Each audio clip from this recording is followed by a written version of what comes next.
Hi, this is Nandaranam. In this video, we are going to discuss exercise 4.2 from data handling chapter, which is the fourth chapter in NCERT textbook class 8. So here, in the previous video, we have looked at what is chance and what is probability and what is a formula to calculate the probability, right? Now here, let's look at the questions given in 4.2. The first one says, list the outcomes you can see in these experiments. The first experiment is that of a spinning a wheel. Now here you can see that they have given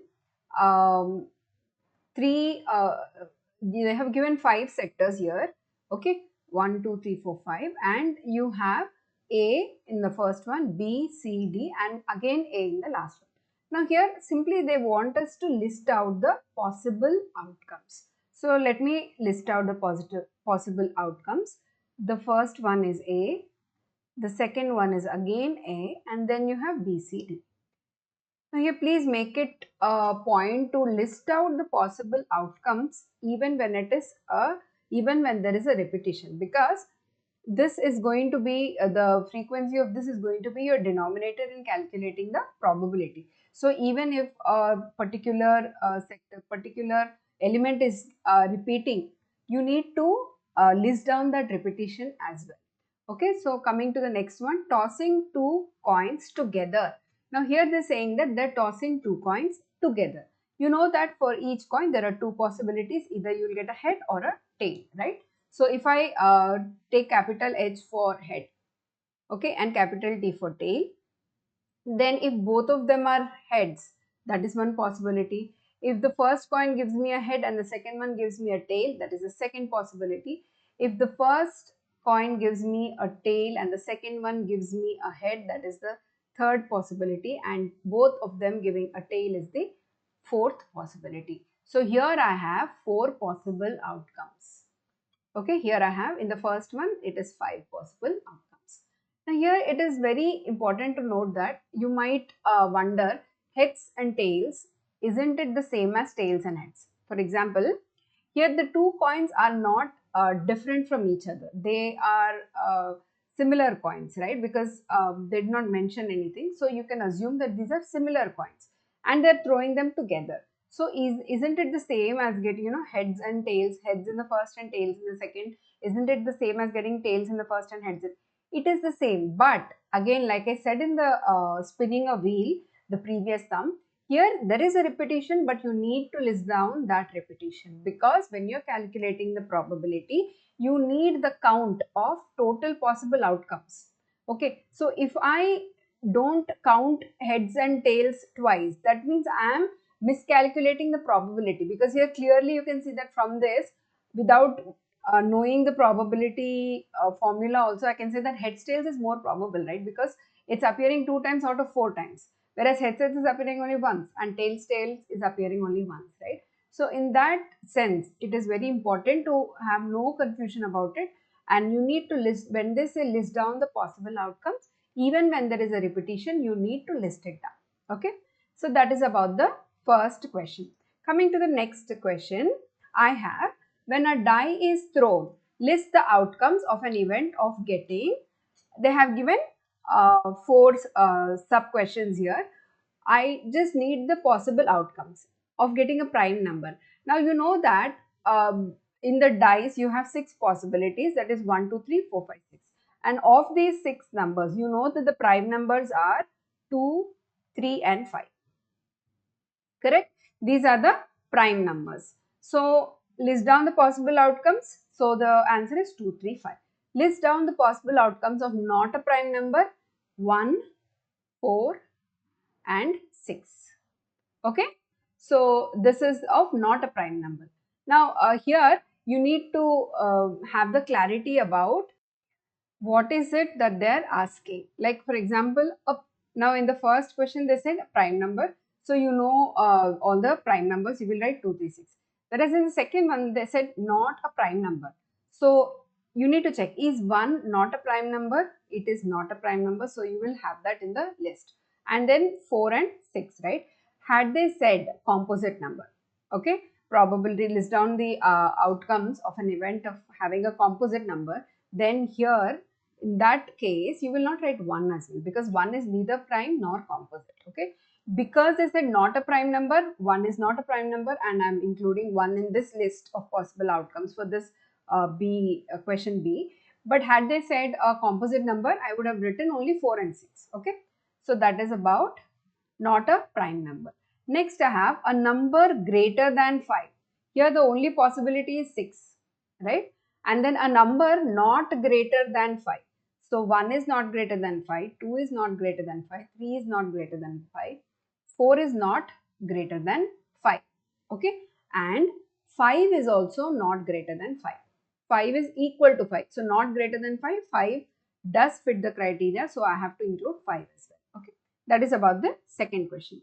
Coming to the third question, find the probability of the pointer stopping on D in question 1A. Now let's look at the question 1A. It's spinning a wheel and I have 5 sectors A, B, C, D.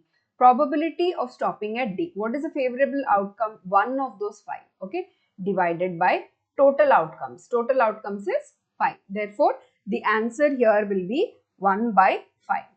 Correct? So that is the answer for the first question. Probability of getting an ace from a well shuffled deck of 52 playing cards. Now you must be familiar. You have a deck of cards, then you have 52 cards. You'll have 4 symbols. Each symbol you'll have 13 cards. 13 into 4, 52, right? And if you want an ace, you have an ace, one ace from each symbol. That is 4 out of these 52. These are my favorable outcomes, right?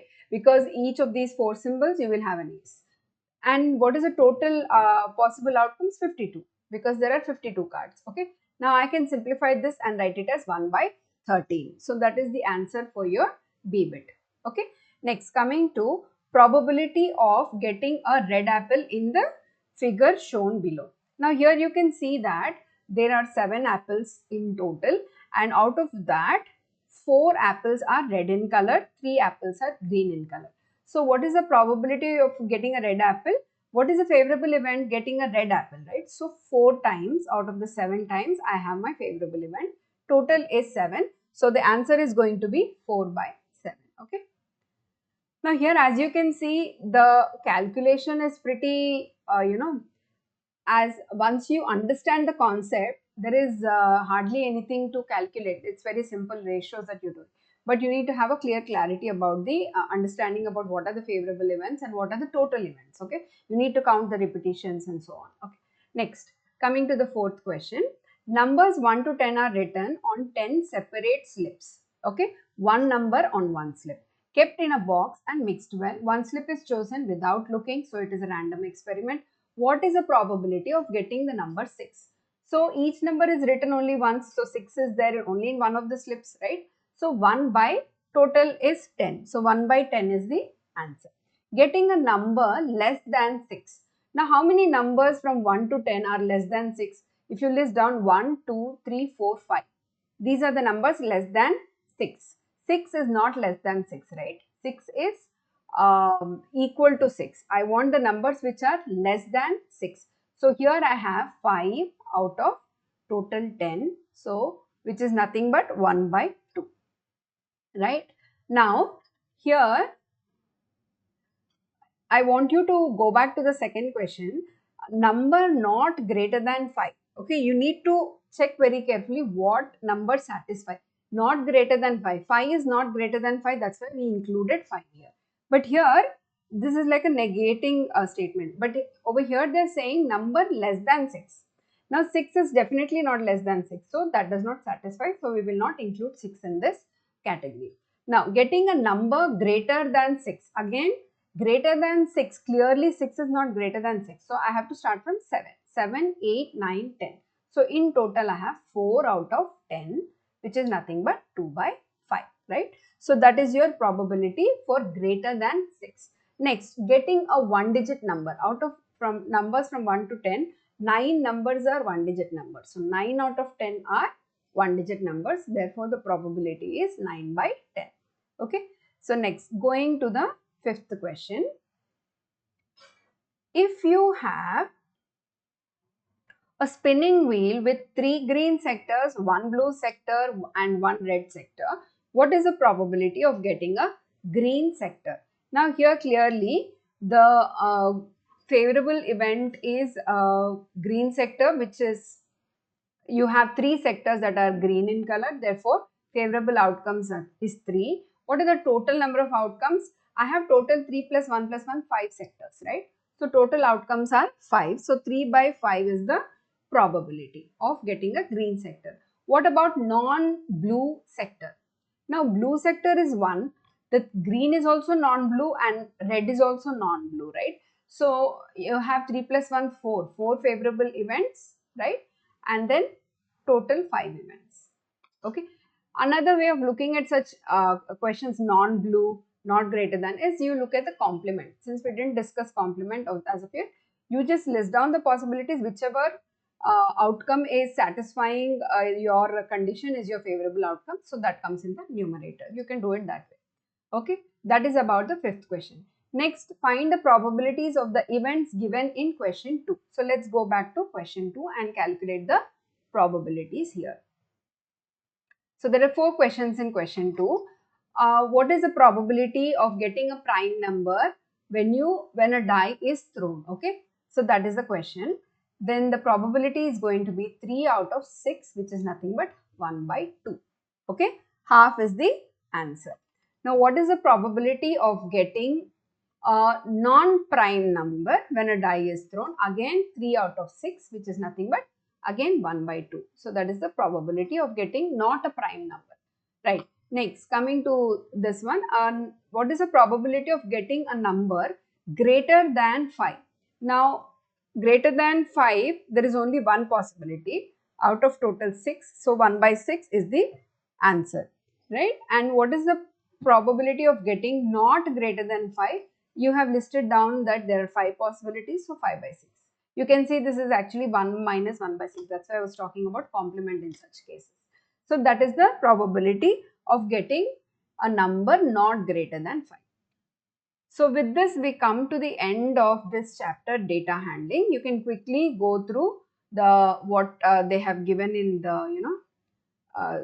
the final briefing of all the formulae and what is a random experiment, equally likely outcomes, what is the formula for probability, right? And they have given circle chart, pie chart. So as you can see, this chapter, data handling for our 8th standard, this is just an introduction for you to understand. Okay, going further, you will have much more in detail about probability, as well as even your graphs and all. You are going to have a lot more detailed data analysis and everything, but for now this is about data handling. So in the next video we will be starting the next chapter, which is squares and square roots.